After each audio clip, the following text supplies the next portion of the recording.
datang di Angkatan Darat. Masanya kita untuk bertanggung jawab terhadap semua yang kita pimpin. Kalau kita diberikan jabatan sebagai komandan peleton, kita tahu mungkin tidak sama antara batalion satu dengan lainnya. Dalam arti kekuatan nyata ya. Misalnya kekuatan nyatanya ada 35, ada yang 36, ada yang cuma 30 atau bahkan mungkin 25. Itu adalah tanggung jawab kita. Saya ingin komandan peleton bertanggung jawab penuh terhadap semua anggota. Jangan sampai ada tindakan mereka yang kemudian di luar pengetahuan kita. Kenapa? Ya, itu titipan saya. Karena apa? Bukan soal kamu kena atau tidak. Saya ingin semua menghargai. Prajurit Angkatan Darat harus menghargai satu sama lain. Mereka yang di bawah kita juga sudah berkorban. Mereka juga didoain sama orang tuanya, sama saudara-saudaranya. Bahkan mungkin ada yang berkorban. Oleh karena itu kita wajib menjadi ayah dari anak buah kita, menjadi komandan bagi mereka.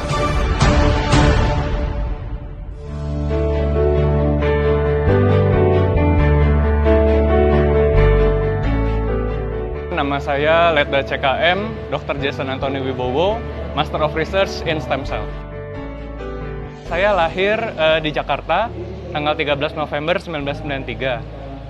Ayah saya bernama Sugiarto dari keturunan Jawa, dan ibu saya bernama Elisa Fausia Sinaga dari keturunan Jakarta, Tionghoa.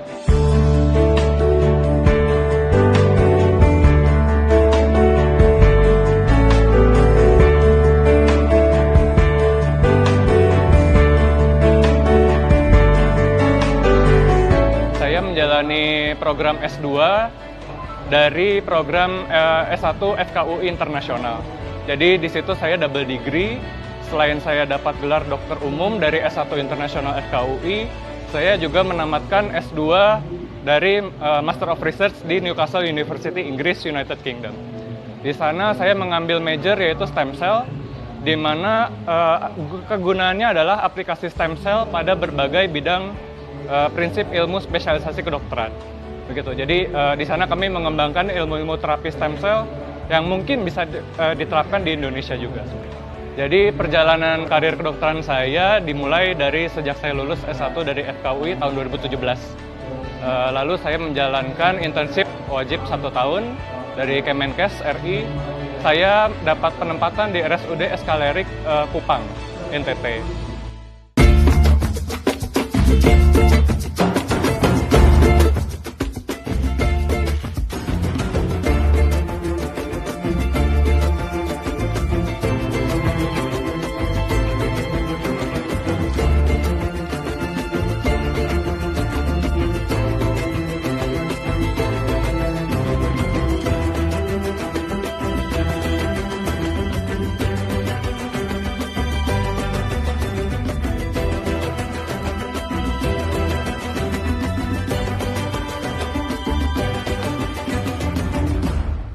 Kenapa saya masuk TNI itu adalah waktu saya mengikuti Baksos dengan TNI AD. Di sana dengan Yonif Motuliato, RDTL RI dengan tim-tim. Di sana kami melakukan operasi katarak gratis untuk masyarakat sekitar di Wini, Nusa Tenggara.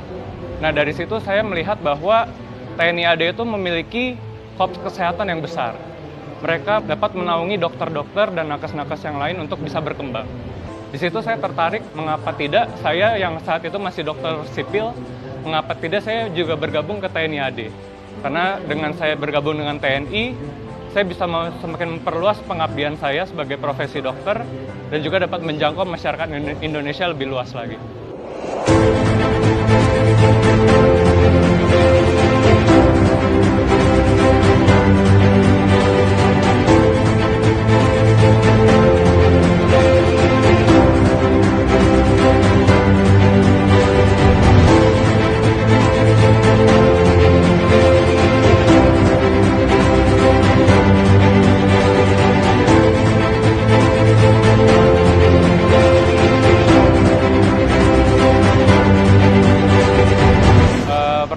Pertama, kenapa TNI? Saya tadi terinspirasi waktu saya internship di Kupang. Di situ saya baru menyadari bahwa dengan bergabung dengan TNI, saya bisa memperluas pengabdian profesi dokter saya.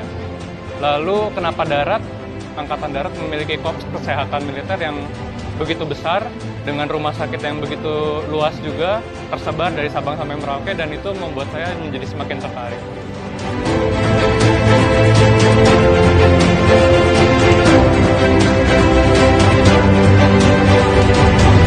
Ya, pertama kali pastinya saya juga banyak berkonsultasi dengan dokter-dokter yang saya temui waktu saya bakti sosial di UINI sana.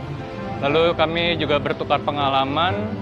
Dari sana saya mulai tertarik dan ya memang ada diceritakan suka dan dukanya, dan saya anggap itu semua ya perjalanan dari karir saya.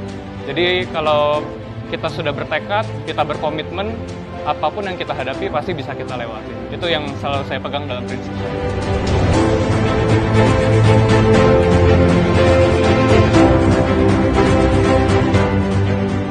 Jadi setelah saya melewati pendidikan PAPK di Magelang, Lembah Tidar selama 7 bulan, dilanjutkan dengan pendidikan kecabangan kesehatan di Pusdikes selama 5 bulan. Di sana adalah tentang kami mempelajari peleton kesehatan, batalion kesehatan, peran-peran dokter militer, peran-peran danton kesehatan, nanti saat entah bertugas di batalion sampai di rumah sakit.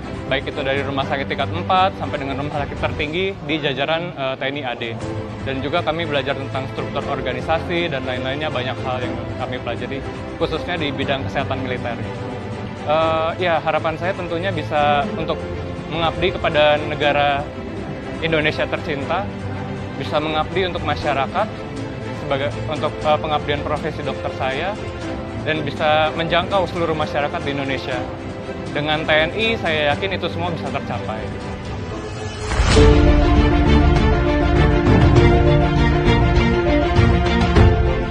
Rasa terima kasih saya kepada mereka yang belum selesai pendidikan saja sudah dipakai di beberapa rumah sakit, betul kan?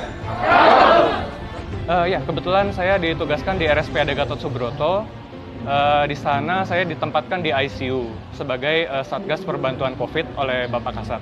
Kejadiannya adalah saat apel malam. Saat apel malam setelah kami pulang dari serbuan vaksinasi di G-Expo.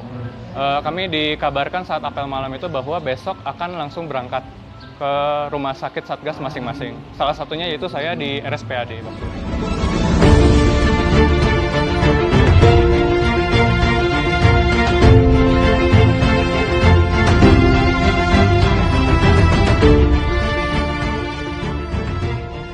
Itu habis apel malam memang betul saya telepon ibu saya. Saya kasih kabar bahwa saya diberikan tugas untuk menangani COVID di RSPAD. Ya, ibu saya cuma ya selamat bertugas, semoga selamat, tetap sehat, begitu saja. Yang penting tadi ya dukungan keluarga itu juga sangat berperan, dan motivasi dari dalam diri, tekadkan diri, ubah mindset bahwa kita akan menjalankan tugas ini dengan selamat, dengan bagus, dengan berhasil, dan juga selalu bawa dalam doa apapun yang kita kerjakan. Itu saja yang selalu saya pegang.